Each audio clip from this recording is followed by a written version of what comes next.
اسلام کے سب سے بڑے دشمن کو مدینہ میں دیکھ کر مجھے حیرت ہوئی ہے۔ عمر رضی اللہ عنہ نے کہا، خدا کی قسم تم اسلام قبول کرنے والوں میں سے نہیں۔ ابو سفیان نے عمر رضی اللہ عنہ کو مدینہ میں آنے کا مقصد بتایا اور یہ بھی کہ رسول کریم صلی اللہ علیہ وسلم نے اس کے ساتھ بات تک نہیں کی اور ابو بکر رضی اللہ عنہ نے بھی اس کی مدد نہیں کی۔ میرے پاس اگر چونٹیوں جیسی کمزور فوج بھی ہو تو بھی تمہارے خلاف لڑوں گا۔ عمر رضی اللہ عنہ نے کہا، تم میرے نہیں، میرے رسول صلی اللہ علیہ وسلم اور میرے مذہب کے دشمن ہو۔ میرا رویہ وہی ہوگا جو اللہ کے رسول صلی اللہ علیہ وسلم کا ہے۔ ابو سفیان فاطمہ رضی اللہ عنہا سے ملا، حضرت علی رضی اللہ عنہ سے ملا، لیکن کسی نے بھی اس کی بات نہ سنی۔ وہ مایوس اور نامراد مدینہ سے نکلا۔ اس کے گھوڑے کی چال اب وہ نہیں تھی جو مدینہ کی طرف آتے وقت تھی۔ گھوڑے کا بھی جیسے سر جھکا ہوا تھا، وہ مکہ کو جا رہا تھا۔ رسول خدا صلی اللہ علیہ وسلم نے اس کے جانے کے بعد ان الفاظ میں حکم دیا کہ مکہ پر حملے کے لیے زیادہ سے زیادہ تعداد میں فوج تیار کی جائے۔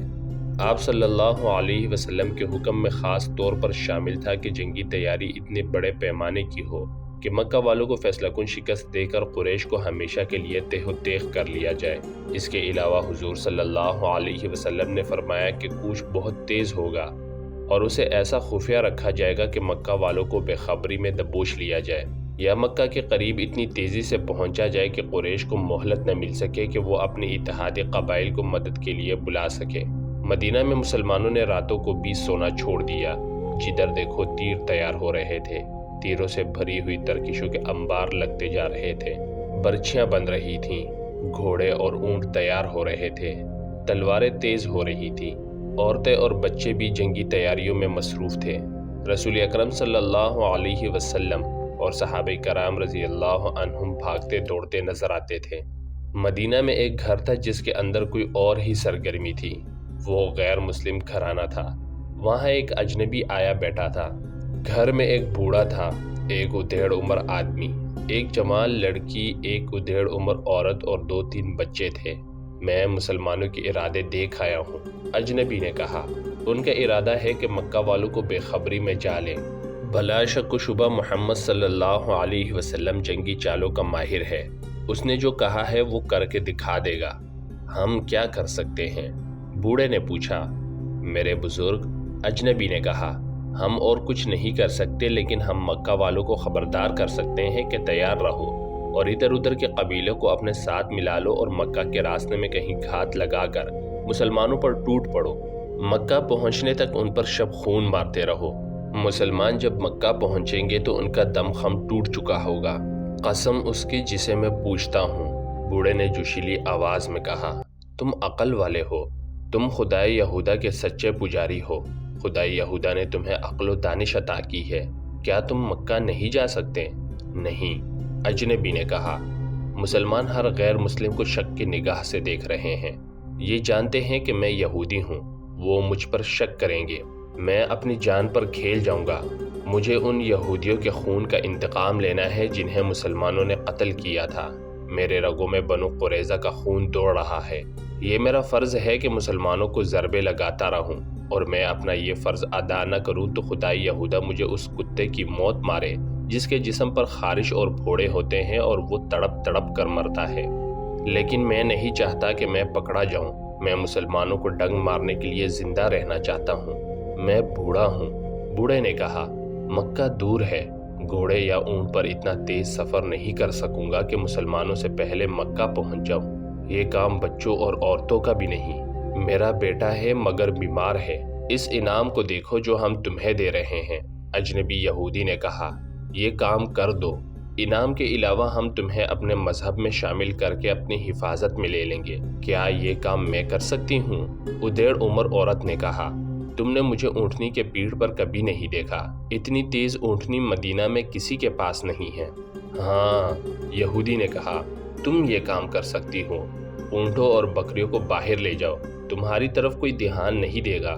تم انہیں چرانے کے لیے ہر روز لے جاتی ہو، آج بھی لے جاؤ اور مدینہ سے کچھ دور جا کر اپنی اونٹنی پر سوار ہو جاؤ۔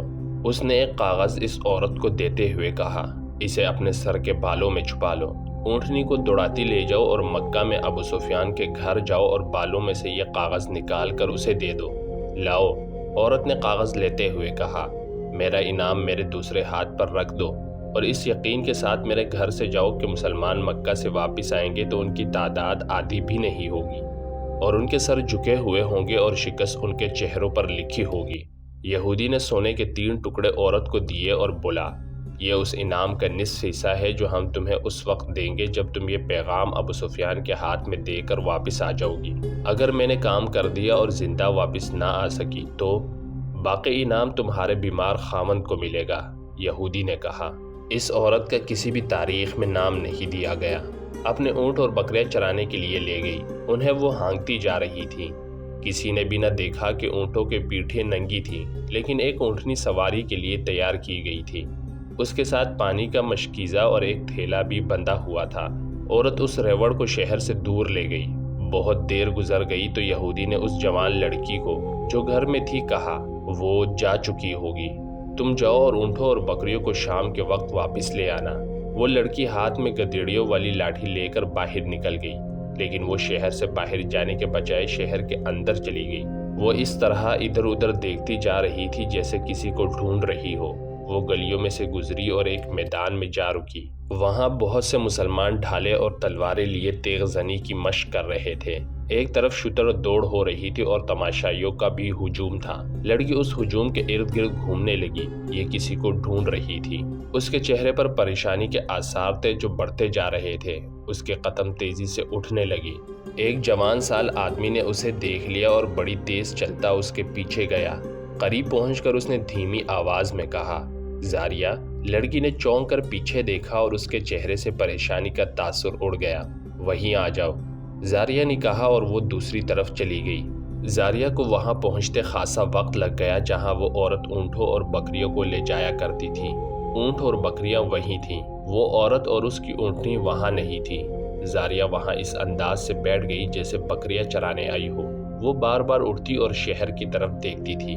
اسے اپنی طرف کوئی آتا نظر نہیں آ رہا تھا۔ وہ ایک بار پھر پریشان ہونے لگی۔ سورج ڈوبنے کے لیے افق کی طرف جا رہا تھا جب وہ آتا دکھائی دیا۔ زاریہ نے سکون کی آہ بھری اور بیٹھ گئی۔ او عبید، زاریہ نے اسے اپنے پاس بٹھا کر کہا، تم اتنی دیر سے کیوں آئے ہو؟ میں پریشان ہو رہی ہوں۔ کیا میں نے تمہیں پریشانی کا علاج بتایا نہیں؟ عبید نے کہا، میرے مذہب میں آ جاؤ اور تمہاری پریشانی ختم ہو جائے گی۔ جب تک تم اسلام قبول نہیں کرتی میں تمہیں اپنی بیوی نہیں بنا سکتا۔ یہ باتیں پھر کر لیں گے، زاریہ نے کہا، لیکن آج میرے دل پر بوجھ آ پڑا ہے۔ کیسا بوجھ؟ مسلمان مکہ پر حملہ کرنے جا رہے ہیں، زاریہ نے کہا۔ تم نہ جاؤ عبید، تمہیں اپنے مذہب کی قسم نہ جانا، کہیں ایسا نہ ہو مکہ والوں میں اتنی جان نہیں رہی کہ ہمارے مقابلے میں جم سکے۔ عبید نے کہا، لیکن زاریہ، ان میں جان ہو نہ ہو، مجھے اگر میرے رسول صلی اللہ علیہ وسلم آگ میں کودنے کا حکم دیں گے تو بھی میں آپ صلی اللہ علیہ وسلم کا حکم مانوں گا۔ دل پر بوجھ نہ ڈالو زاریہ، ہمارا حملہ ایسا ہوگا کہ انہیں اس وقت ہماری خبر ہوگی جب ہماری تلواریں ان کے سروں پر چمک رہی ہوں گی۔ ایسا نہیں ہوگا عبید، ایسا نہیں ہوگا، وہ گھات میں بیٹھے ہوں گے۔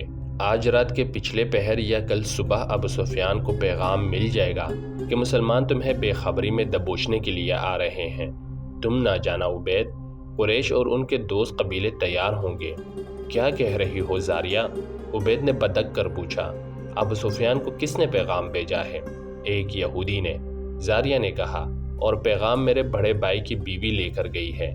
میری محبت کا اندازہ کرو عبید، میں نے تمہیں وہ راز دے دیا ہے جو مجھے نہیں دینا چاہیے تھا۔ یہ صرف اس لیے دیا ہے کہ تم کسی بہانے رک جاؤ۔ قریش اور دوسرے قبیلے مسلمانوں کا کشت و خون کریں گے کہ کوئی قسمت والا مسلمان زندہ واپس آئے گا۔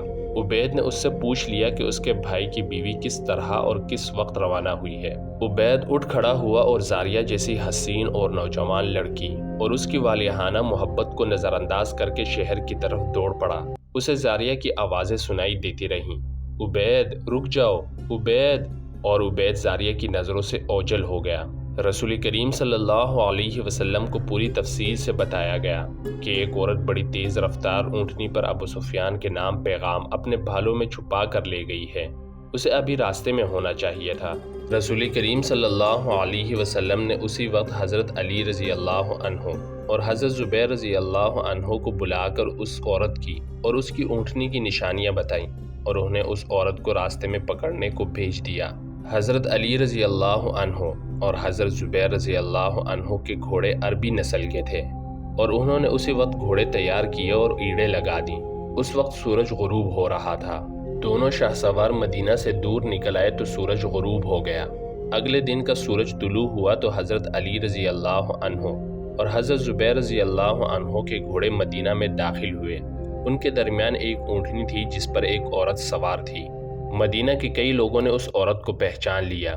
اسے رسول کریم صلی اللہ علیہ وسلم کے پاس لے گئے۔ اس کے بالوں سے جو پیغام نکالا گیا تھا وہ حضور صلی اللہ علیہ وسلم کے حوالے کیا گیا۔ آپ صلی اللہ علیہ وسلم نے پیغام پڑھا تو چہرہ لال ہو گیا۔ یہ بڑا ہی خطرناک پیغام تھا۔ اس عورت نے اقبال جرم کر لیا اور پیغام دینے والے یہودی کا نام بھی بتا دیا۔ رسول اکرم صلی اللہ علیہ وسلم نے اس عورت کو سزائے موت دے دی، لیکن یہودی اس کے گھر سے غائب ہو گیا تھا۔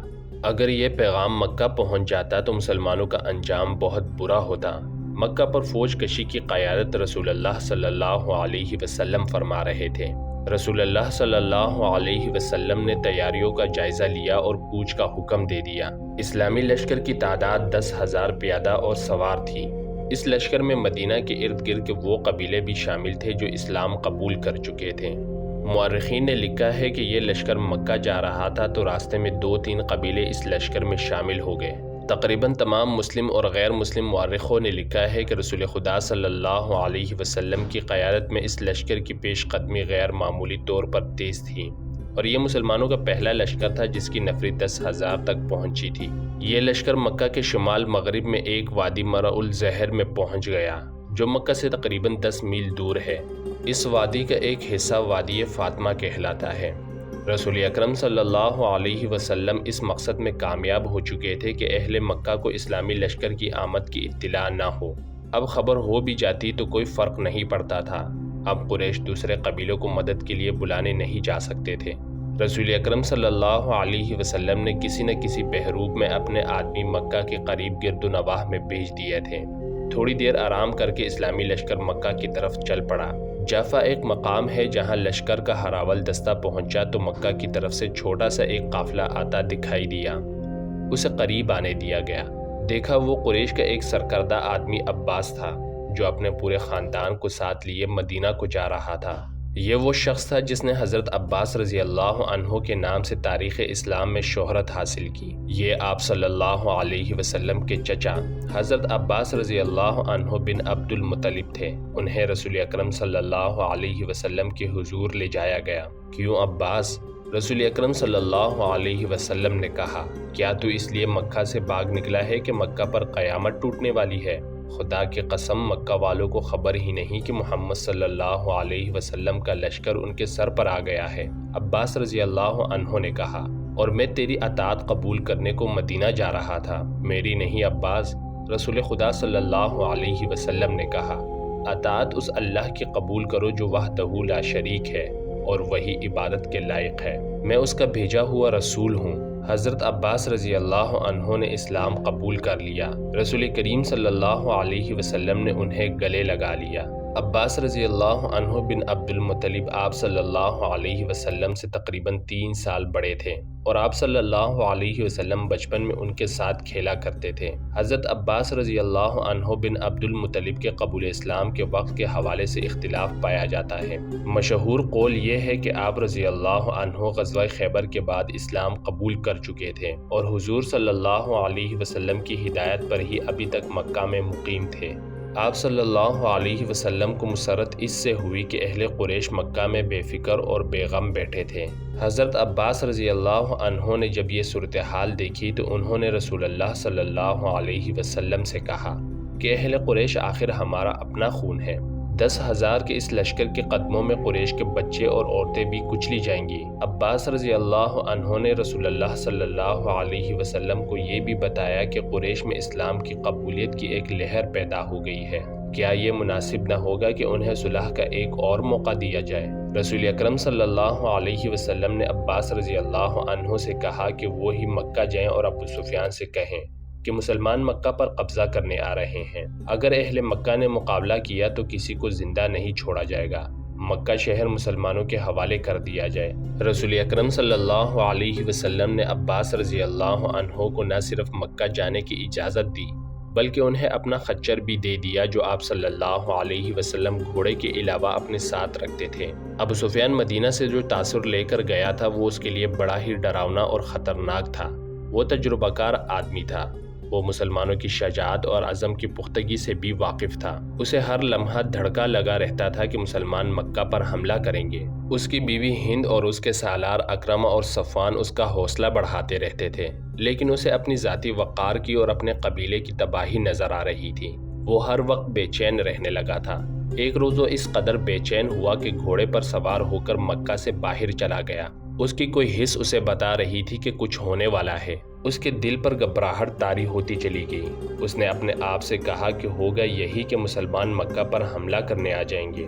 یہ سوچ کر وہ یہ دیکھنے کے لیے مدینہ کے راستے پر ہو لیا کہ مدینہ کی فوج آ ہی تو نہیں گئی۔ اسے ایسے محسوس ہو رہا تھا جیسے ہوا کی بو بھی بدلی بدلی سی ہو۔ وہ ان سوچوں میں گم مکہ سے چند میل دور نکل گیا۔ اسے عباس رضی اللہ عنہ ایک خچر پر سوار اپنی طرف آتے دکھائی دیے۔ وہ رک گیا۔